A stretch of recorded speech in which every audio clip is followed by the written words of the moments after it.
इयत्ता 7वी नागरिक शासन प्रकरण 2 संविधानाची उद्देशिका. आता मागील पाठामध्ये आपण शिकलो आहे संविधान म्हणजे राज्यकारभाराचे नियमन करणारे स्पष्ट करणारा एक दस्तावेज. कोणी लिहिला? डॉक्टर बाबासाहेब आंबेडकरांनी. हे मग तुम्हाला मागच्या पाठामध्ये सांगितलं आहे. मग संविधान सभेने डॉक्टर राजेंद्र प्रसाद यांच्या अध्यक्षतेखाली एक संविधान सभा स्थापन केली होती. त्याच्या अध्यक्षतेखाली डॉक्टर बाबासाहेब आंबेडकरांनी संविधान लिहिलं. ते आपण मागच्या पाठात बघितले. संविधानामुळे आपल्या लोकप्रतिनिधींना कायद्यानुसार राज्याचे व्यवहार करावे लागतात. याच संविधानाच्या आधारे आपल्या राज्यकारभार म्हणजे राज्याचा असू द्या, देशाचा असू द्या, महानगरपालिकेचा असू द्या, गावचं ग्रामपंचायतीचा असू द्या, मग या संविधानाच्या आधारेच आपला गावचा कारभार म्हणा, तालुक्याचा म्हणा, राज्याचा म्हणा, देशाचा कारभार करावा लागतो. संविधान हा आपल्या देशाचा मूलभूत आणि सर्वश्रेष्ठ कायदा आहे. बघा, संविधान ह्या कायद्यानुसारच, ह्या नियमानुसारच आपल्या देशाचा कारभार केला जातो. कोणताही कायदा करण्यामागे काही उद्दिष्ट निश्चित केलेले असतात. म्हणजे कुठल्याही समाजावर अन्याय होऊ नये, श्रीमंत गरीब भेदभाव होऊ नये, जातीभेद होऊ नये, उच्च-नीच भेदभाव होऊ नये, यासाठी हा कायदा करावा केलेला आहे. ते उद्दिष्ट किंवा हेतू स्पष्ट केल्यानंतर सविस्तरपणे कायद्यातील अन्य तरतुदी केल्या जातात. त्याचे एकत्रपणे व थोडक्यात सुसंगत रीतीने केलेली मांडणी म्हणजे प्रस्तावना होय. मग त्याच्या आधी थोडक्यात प्रस्तावना लिहिली जाते एका पानावर. या कायद्यामध्ये काय आहे,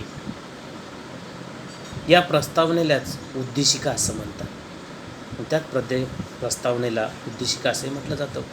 उद्देशिकेलाच भारतीय संविधानाची प्रास्ताविका किंवा सरनामा असे म्हटले जाते. मग हीच उद्देशिका आपल्या समाजाची प्रमुख उद्दिष्ट स्पष्ट करतो. ही उद्देशिका वाचायची.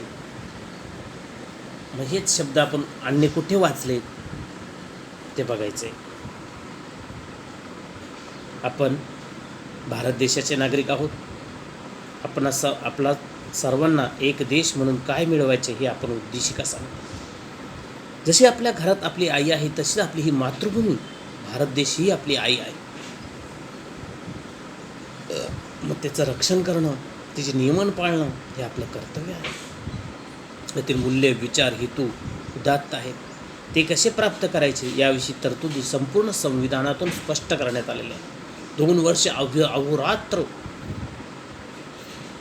मेहनत करून डॉक्टर बाबासाहेब आंबेडकरांनी हे संविधान लिहिलेलं आहे. संविधानाच्या उद्देशिकेची सुरुवात आम्ही भारताची लोक या शब्दाने होते. बघा, आम्ही भारताचे लोक. मग या ठिकाणी कोणत्याही धर्माचे नाही, आम्ही भारतीय आहोत, भारताचे नागरिक आहोत या शब्दाने होते. भारताचे एक सार्वभौम समाजवादी धर्मनिरपेक्ष लोकशाही गणराज्य. सार्वभौम, सर्व मिळून समाजवादी, समाजात आम्ही भेदभाव करत नाही. धर्मनिरपेक्ष, आम्ही कोणत्याही धर्माला वेगळं मानत नाही. लोकशाही गणराज्य, सगळ्यांनी मिळून तयार झालेलं एक लोकशाही गणराज्य निर्माण करण्याच्या भारताच्या निर्धाराविषयी त्यात सांगितले. त्यातील प्रत्येक संज्ञेचा अर्थ आपण समजावून घेऊया. बघा, आता प्रत्येक शब्दाचा अर्थ आपण समजावून घेऊया. आता सार्वभौम राज्य म्हणजे काय, या शब्दाचा मूळ अर्थ. भारतावर बराच काळ ब्रिटिशांनी राज्य केलं. 150 वर्ष ब्रिटिशांनी राज्य केलं. त्यांनी किती अनन्वित अत्याचार केले ते आपण मागे बघितलं. त्यात त्यांनी काही सुधारणाही केलेल्या आहेत, पण आपल्या भारतीयावर काही अत्याचारही केलेले आहेत. तसं अत्याचारही मोठ्या प्रमाणात केले. आता सुधारणा केल्या. त्यांना वाटलं होतं आपल्याला भारतातून जावं लागणार नाही, म्हणून त्यांनी सुधारणा केल्या. तसं जर बघायला गेलं तर रेल्वे, टपाल खातं, दूरध्वनी, विमान, अनेक मोठमोठ्या कंपन्या, मोठमोठे रोड बनले, हे इंग्रजांमुळेच बनले. म्हणजे त्यांनी सुरुवात केली, त्या गोष्टीची त्यांनी सुरुवात केली म्हणून बनलं. बरोबर की नाही? आता त्यांनी सुरुवात केली म्हणजे त्यांना वाटलं होतं आम्ही कायमस्वरूपी या देशावर राज्य करू. पण अनेक महान क्रांतिकारक जन्माला आले, ज्यांनी आपला भारत पुन्हा त्यांच्या जोखडातून मुक्त केला. अशा क्रांतिकारकांना प्रथम आपण शतशः वंदन केलं पाहिजे. त्यांच्यासाठी आपण नतमस्तक झालं पाहिजे.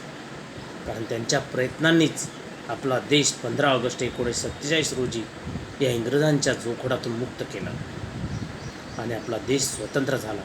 भारताला सार्वभौमत्व प्राप्त झालं. आपण आपल्या देशात योग्य वाटतील असे निर्णय घेण्यास स्वतंत्र आहोत. म्हणजे आपण आपल्या पद्धतीने आपल्या देशाचे निर्णय घ्यायला लागलो. एखादे राज्य परकीय नियंत्रणाखाली नसणे असा सार्वभौम शब्दाचा अर्थ आहे.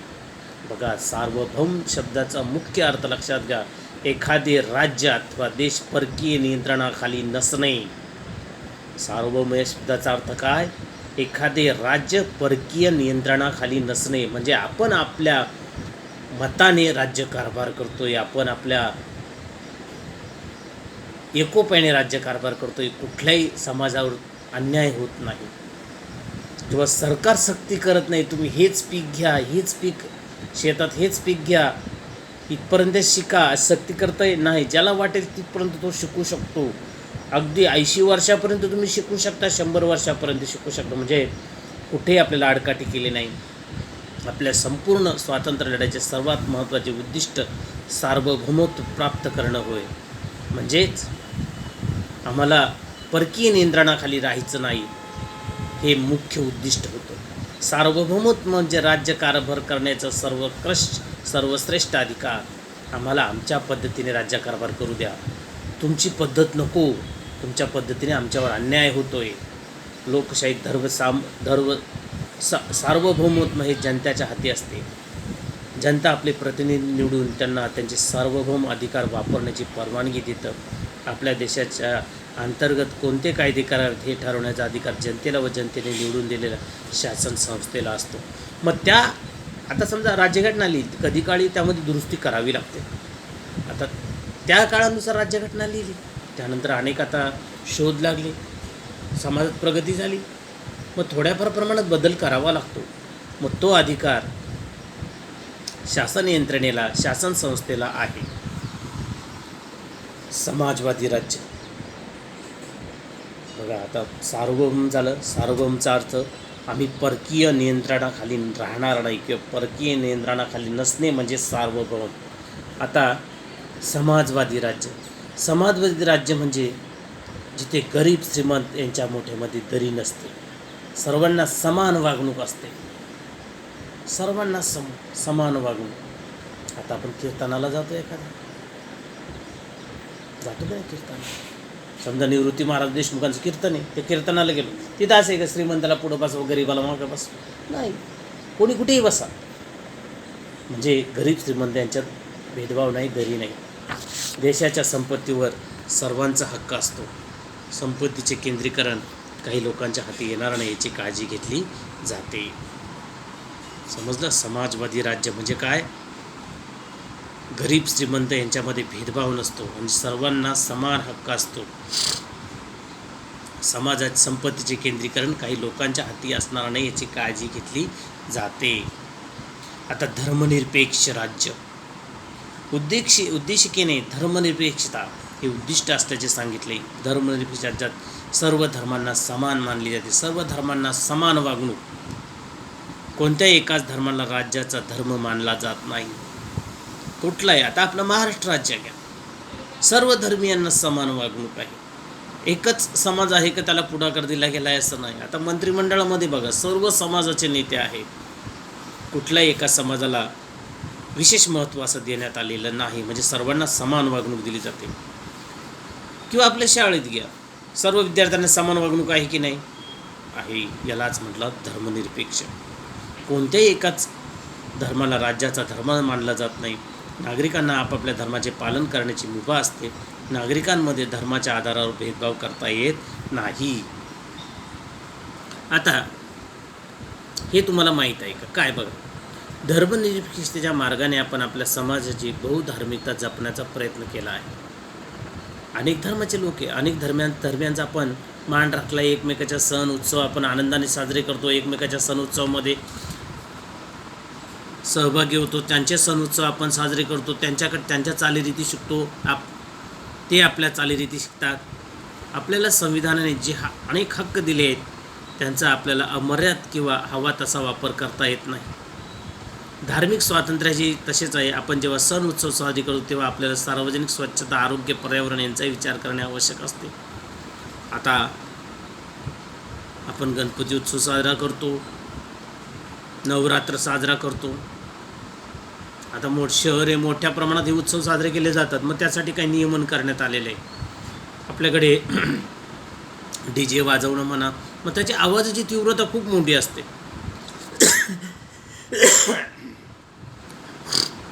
मग त्यासाठी काही नियमन करण्यात आले. सण उत्सव साजरे करायला पाहिजे, आनंदाने सहभागी व्हायला पाहिजे, पण काही नियमन पाळायला आपण पाहिजेच.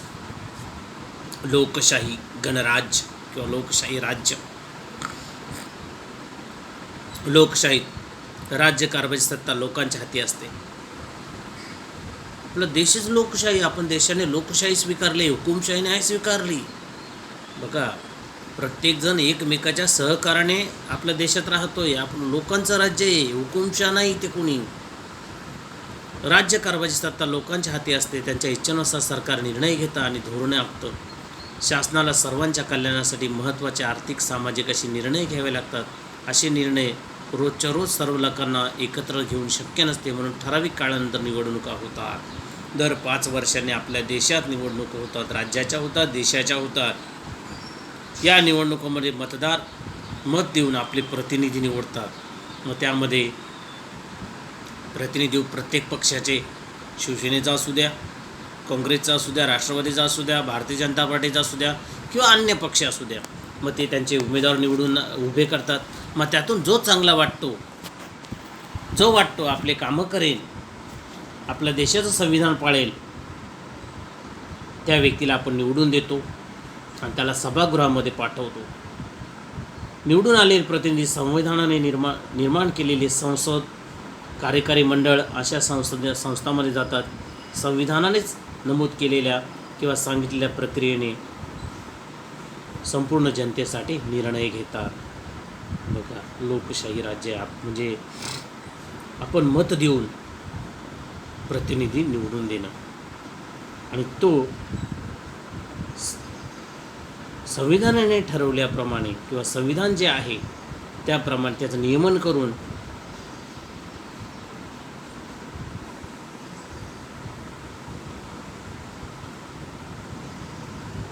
संविधानाचं नियमन करून जनतेची सेवा करणं. गणराज्य.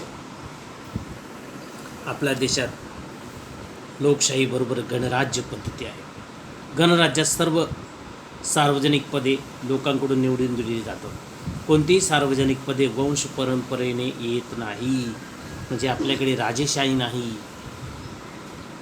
लोकांकडून निवडून जातं. कोणतेही सार्वजनिक वंश परंपरेने येत नाही. म्हणजे पूर्वी कसं होतं माहिती का, राजा एक म्हणजे हुकुमशाही पद्धती, राजा, मग त्याच्याच घरातला मुलगा जन्माला तो राजा होईल, पुढे मग त्याचीच पिढी राजभोगवत राहील.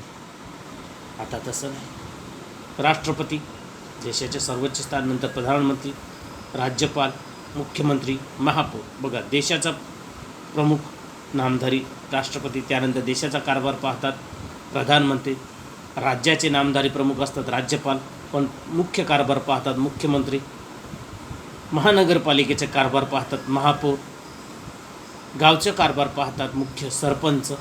यासारखी पदे सार्वजनिक असतात. त्या पदावर विशिष्ट वयाची अट पूर्ण करणाऱ्या कोणत्याही भारतीय नागरिकाला निवडणूक लढून जाता येते. राजसत्ताक पद्धतीत ही पदे वंश परंपरेने एकाच कुटुंबातील व्यक्तीकडे जातात. मग असे तुम्हाला म्हटलं, ज्या ठिकाणी राजेशाही आहे त्या ठिकाणी ही पदं त्याच्याच कुटुंबाकडे जातात, पण आपल्याकडे तसं नाही. माझे कुटुंब या दीपाने काय लिहिलं बघा. लोकशाही म्हणजे केवळ निवडणुका नाही. माझे आई बाबा घरातले सगळे कामं एकत्रितपणे करतात, त्यात आमचाही वाटा असतो. परस्पराशी बोलताना आम्ही शक्यतो न भांडता बोलतो. भांडलो तर लवकरच मिटून परस्पराचे म्हणणे ऐकून घेतो. आजी आजोबांनाही कोणताही बदल करायचा असेल तर विचारले जाते. अनुजाला शेतीच्या अभ्यासात संशोधन करायचे आहे, तिचा निर्णय सर्वांना आवडला. दीपाच्या घरात लोकशाही पद्धत आहे अशी तुम्हाला वाटते का? होय. बघा, घरात सगळेजण एकत्रितपणे कुठलाही निर्णय घेताना आजी आजोबासहित लहान मुलासहित सर्वांना एकत्रित घेऊन निर्णय घेतला जातो. प्रत्येकाला जे शिक्षण पाहिजे ते शिक्षण ते घेऊ शकतात, म्हणजे प्रत्येकाला स्वातंत्र्य आहे. उद्देशिकेने सर्व भारतीय नागरिकांना न्याय, स्वातंत्र्य, समता, बंधुता या मूल्यांचे व त्यानुसार व्यवहार करण्याची कायदे करून ती मूल्ये प्रत्यक्ष व्यवहारात आणण्याची हमी दिली आहे. या मूल्यांचा अर्थ आपण समजावून घेऊ. न्याय, अन्याय दूर करून सर्वांना आपल्या प्रगतीची संधी मिळवून देणे म्हणजे न्याय. एखाद्यावर अन्याय झाला तर त्याला न्याय मिळवून दिला जातो. सर्व लोकांचे कल्याण होईल या दृष्टीने उपाययोजना करणे म्हणजे न्याय प्रस्थापित करणे. उद्देशिकेमध्ये न्यायाचे 3 प्रकार सांगितले आहेत. मग एखाद्यावर अन्याय झाला तर त्याला न्याय मिळवून द्यायचं, ते कुठे? त्याचे 3 प्रकार आहेत बघा. सामाजिक न्याय, व्यक्तीमध्ये जात, धर्म, वंश, भाषा, प्रदेश, जन्मस्थान अथवा लिंग यावर आधारित कोणताही भेदभाव करू नये. सर्वांचा दर्जा समान म्हणून सारखाच असतो. समाजामध्ये जात, धर्म, वंश, भेद, लिंग, मुलगा मुलगी असाही भेदभाव केला जात नाही, करता येत नाही. जन्मस्थान, आता समजा एखादा दुसऱ्या देशात जन्मला आहे, पण तो आपल्या भारतात आला, भारताचा नागरिक झाला, तरी आपल्याला भेदभाव करता येत नाही. त्याने भारतीय नागरिकत्व स्वीकारलं, तो भारतीय झाला. म्हणजे भेदभाव करू नये आणि करता येत नाही, म्हणजे सर्वांना समान दर्जा असतो. आर्थिक न्याय, भूक, उपासमार, कुपोषण या बाबी गरिबीमुळे किंवा दारिद्र्यामुळे निर्माण होतात. गरिबी दूर करायची असेल तर प्रत्येकाला आपले कुटुंबाचे पालनपोषण करण्यासाठी बघा, एक लक्षात घ्या, आपल्या देशाचंही कर्तव्य असतं. देश पण त्यासाठी प्रयत्न करत असतात की भूक, उपासमार, कुपोषण यामुळे कोणीही मरणार नाही किंवा कोणाचे हाल होणार नाही, यासाठी बघा स्वस्त धान्य दुकानातून रेशन दिलं जातं. दारिद्र्यामुळे निर्माण होणारी गरिबी दूर करण्यासाठी त्या लोकांना रोजगार दिला जातो. प्रत्येकाला आपले कुटुंबाचे पालनपोषण करण्यासाठी उपजीविकेचे साधन मिळवण्याचा हक्क असतो. आपल्या संविधानाने प्रत्येक नागरिकाला हा अधिकार कोणत्याही भेदभावाशिवाय दिला आहे. मग प्रत्येकाला तो अधिकार आहे. राजकीय न्याय, राज्यकारभारात भाग घेण्याचा सर्वांना समान हक्क असावा म्हणून आपण प्रौढ मतदान पद्धती स्वीकारली आहे. त्यानुसार वयाचे 18 वर्ष पूर्ण करणाऱ्या सर्व नागरिकांना मत देण्याचा अधिकार आहे. ज्याचे वय 18 वर्ष पूर्ण झाले त्या नागरिकाला मतदान करण्याचा, म्हणजे जे आपण संसदेमध्ये लोकप्रतिनिधी पाठवतो त्यांना निवडून देण्याचा अधिकार, ज्यांचं वय 18 वर्ष पूर्ण झालं त्याला इथे अधिकार असतो. स्वातंत्र्य म्हणजे आपल्यावर जाचक अयोग्य निर्बंध नसणे, आपल्यातील क्षमतेचा विकास करण्यात पोषक वातावरण असणे. लोकशाहीत नागरिकांना स्वातंत्र्य असते. स्वातंत्र्य असेल तरच लोकशाही प्रगल्भ होतं. बघा, स्वातंत्र्य म्हणजे आपल्यावर जाचक आणि अयोग्य निर्बंध नसणे. जाचक अटी आता आपल्या देशात तसं नाही, प्रत्येकाला स्वातंत्र्य आहे. आपल्यातील क्षमतेचा विकास करण्यात पोषक वातावरण आहे. लोकशाहीत नागरिकांना स्वातंत्र्य असतं. स्वातंत्र्य असेल तरच लोकशाही प्रगल्भ होतं. त्यासाठी स्वातंत्र्य आहे म्हणजे आपण भरपूर अभ्यास करायला पाहिजे. अभ्यास केला तर आपली प्रगतीही होणारच. विचार व अभिव्यक्ती स्वातंत्र्य हे व्यक्तीचे मूलभूत स्वातंत्र्य आहे. प्रत्येकाला आपले मत व विचार व्यक्त करता येतात. विचारांच्या देवाणघेवाणीने आपल्यातील सहकार्य आणि एकोपा वाढतो व त्याचबरोबर एखाद्या समस्येच्या अनेक बाजूही आपल्याला समजतात. श्रद्धा, समजुती व उपासनेच्या स्वातंत्र्यामधून प्रामुख्याने धार्मिक स्वातंत्र्य व्यक्त होतं. आपल्या धर्माच्या किंवा आपल्या पसंतीच्या धर्माच्या शिकवणीवर आपले वागण्याचे स्वातंत्र्य प्रत्येक भारतीय नागरिकाला आहे. आपले सण उत्सव साजरे करण्याचे, श्रद्धास्थाने बाळगण्याचे, उपासनेचे स्वातंत्र्य यात अभिप्रेत आहे. समता, उद्देशिकेने भारतीय नागरिकांना दर्जा आणि संधी याबाबतीत समतेची हमी दिली आहे. जात, धर्म, वंश, लिंग, जन्मस्थान इत्यादीवर आधारित भेदभाव न करता माणूस म्हणून सर्वांना समान दर्जा असतो. मागाशी तुम्हाला सांगितलं, वंश, जात, धर्म, लिंग यामध्ये आपल्याला भेदभाव करता येत नाही आणि तो करू नये. उच्च नीच, श्रेष्ठ कनिष्ठ असा भेदभावसुद्धा आपण करायला नको. उद्देशिकेने संधीची समानता महत्त्वाची मानली. आपल्या विकासाच्या संधी सर्वांना प्राप्त होतील त्या उपलब्ध करून देताना कोणताही भेदभाव केला जाणार नाही याची आपणही काळजी घेतली पाहिजे. स्वातंत्र्यासंबंधी काही विधान आहेत त्यामध्ये आपण चर्चा करूया. सण उत्सव सार्वजनिक साजरे करताना काही नियमन पाळावे लागतात. त्यामुळे आपल्या स्वातंत्र्य बंधन येत नाही. बघा, मगाशी तुम्हाला सांगितलं सण उत्सव आपण साजरे करतोय. सण उत्सव साजरे करत असताना आपण गणपती बसवतो, ज्या ठिकाणी गणपती बसवतो त्या ठिकाणी रहदारी होणार नाही याची काळजी आपण घेतली पाहिजे. आता मोठा मंडप असतो, तो मंडप व्यवस्थित टाकला आहे की नाही ते बघितलं पाहिजे. मूर्ती आणताना मिरवणूक, मूर्तीचं विसर्जन करताना मिरवणूक, दिवसभर गाणे आपण लावतो त्या मूर्तीजवळ, मग जो डीजेचा आवाज आहे तोही आपण योग्य जो आवाज सांगितला आहे, जे डेसिबल सांगितले त्या प्रमाणातच ठेवला पाहिजे. मग त्यासाठी काही नियम पाळणं आपलं गरजेचं आहे. स्वातंत्र्य म्हणजे मनाला येईल तसे वागणे नाही, जबाबदारीने वागणे. बघा, एक लक्षात, आपल्या देशाने आपल्याला स्वातंत्र्य दिले म्हणजे आपल्या मनाला वागेल तसं चालेल का? नाही. त्यासाठी आपण स्वतः आपले नियम बनवले पाहिजे. आपण आपली स्वतः दैनंदिनी बनवली पाहिजे. दररोज मी काय करतो, किती वेळ अभ्यासाला देतो, हे आपण स्वतः ठरवलं पाहिजे. संविधानाच्या उद्देशिकेत एका अगदी वेगळ्या आदर्शाचा किंवा तत्वाचा उल्लेख केला आहे. तो आदर्श किंवा ते तत्व म्हणजे बंधुभावाची निर्मिती करण्याचे उद्दिष्ट आणि व्यक्तीची प्रतिष्ठा जपण्याची हमी होय. बंधुता. संविधानकारांना असे वाटत होते की केवळ न्यायाची, स्वातंत्र्याची आणि समतेची हमी देऊन भारतीय समाजात समता निर्माण होणार नाही. त्यासाठी कितीही कायदे केले तरी जोपर्यंत भारतामध्ये बंधुभाव असणार नाही तोपर्यंत या कायद्याचा उपयोग होणार नाही. म्हणून बंधुभावाची निर्मिती हे उद्दिष्टिकेत समाविष्ट केलेले आहे. म्हणजे सर्वांनी एकमेकाला बंधुभावाने, भावाप्रमाणे राहिलं पाहिजे. बंधुता असणे म्हणजे आपल्या देशातील सर्व नागरिकांविषयी परस्पराविषयी आत्मीयतेची भावना होते, जाणीव होते. बंधुभाव परस्पराबद्दल सहानुभूती भावना निर्माण करतो. एकमेकांच्या समस्याबद्दल लोक संवेदनशीलतेने विचार करतात. बंधुभाव आणि व्यक्तिप्रतिष्ठा यांचा निकटचा संबंध आहे. व्यक्तिप्रतिष्ठा म्हणजे प्रत्येक व्यक्तीला माणूस म्हणून सन्मान असतो. तो जात, धर्म, वंश, लिंग, भाषा इत्यादी बाबीवर ठरत नाही. आपल्याला ज्याप्रमाणे इतरांनी आदराने आणि सन्मानाने वागवावे असे वाटते तसाच आदर आणि सन्मान आपण अन्य व्यक्तीचा केला पाहिजे. जेव्हा प्रत्येक व्यक्ती दुसऱ्या व्यक्तीचा आदर करून तिच्या स्वातंत्र्य व हक्काचा सन्मान करेल तेव्हा आपोआप व्यक्तिप्रतिष्ठा निर्माण होईल. म्हणजे प्रत्येकाच्या मताचा आदर केला पाहिजे. अशा वातावरणात बंधुभावही सहजरित्या वाढीस लागेल. न्याय व समतेवर आधारलेल्या नव्या समाजाच्या निर्मितीचे कामही अधिक सोपे होईल. भारताच्या संविधानाच्या उद्देशिकेतून याचे मार्गदर्शन प्राप्त होते. म्हणजे संविधानातून आपल्याला ही सर्व माहिती कळते. भारताच्या जनतेने हे संविधान स्वतः अर्पण केले आहे.